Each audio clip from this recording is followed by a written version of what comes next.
A Colorado Republican has resigned after attempting to cover up criminal charges against him. Representative Michael Lynch, the now former Republican House Minority Leader of Colorado, has resigned from his leadership role following attempts to cover up criminal charges for DUI and gun possession that happened back in 2022.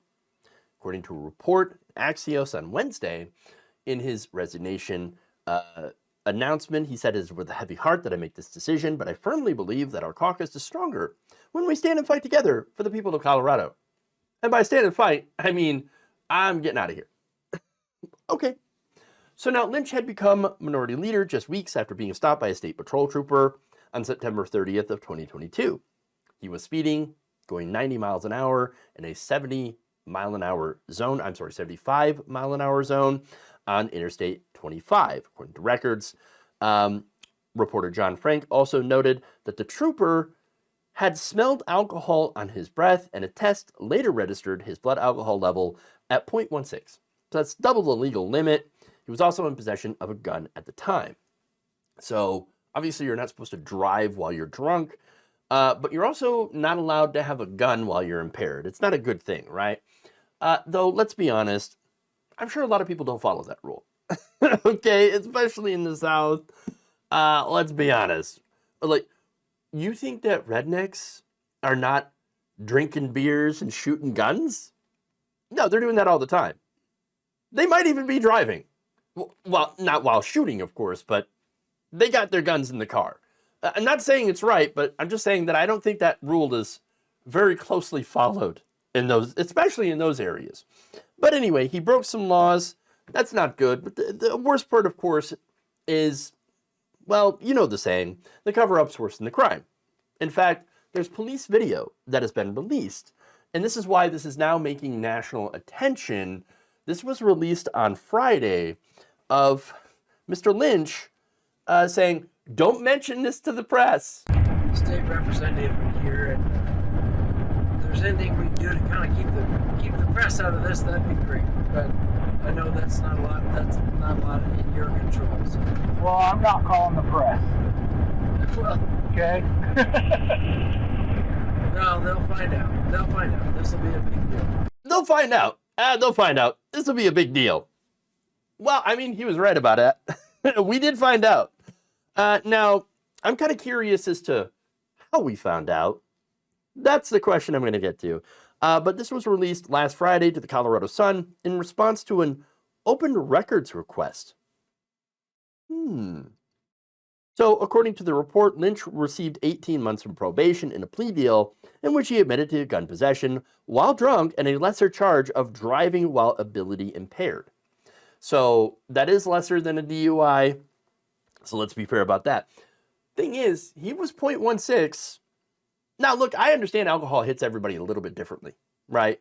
Of course, not everybody processes it at the same level. Impairment levels can differ with blood alcohol levels, depending on certain factors. For example, your gender, your age, your weight, tolerances that you might have to alcohol, whether you've eaten food prior to drinking or while drinking, how hydrated you are, the alcohol content of your drinks, how long you've been drinking, if you're tired or not, prescription medications you might have taken, over-the-counter medications you might have taken, or any other possibly illegal substances that you may have ingested. Okay? That said, those are the factors that can really, determine your level of impairment. That said, the effects of having a 0.16 blood alcohol level can be pretty serious. It can be anywhere from balance issues, getting the spins, to even blacking out. Okay? So, look, 0.8, that's your legal limit. Intoxication sets in no matter what. It negatively impacts your motor skills and your ability to drive. All right? That's why it's the legal limit. At 0.10 or 0.10, your reaction time and reflexes slow down significantly, and you're basically no longer safe for anyone to drive at this level. Okay? 0.15, you will begin to experience problems with balance or get the spins. And of course, at 0.15 to 0.25, that's where blackouts start to happen. Okay? So, and anything above that, or that's even more medically dangerous. All right. So that said, you look at the double the legal limit, he was clearly impaired. And so he is very, very lucky to have gotten that plea deal to a lesser charge of DWAI as opposed to a DUI. And of course, as well as the gun charge too, you know? And by the way, everyone else on the road is also lucky that he got pulled over. But it appears that his luck has run out. You see, prior to this, Lynch was seen as a significant contender for Colorado's 4th Congressional District. So that is currently being vacated by Representative Ken Buck. So this is where it gets interesting. Now that happens to be the district that Representative Lauren Boebert is trying to run in. That's right.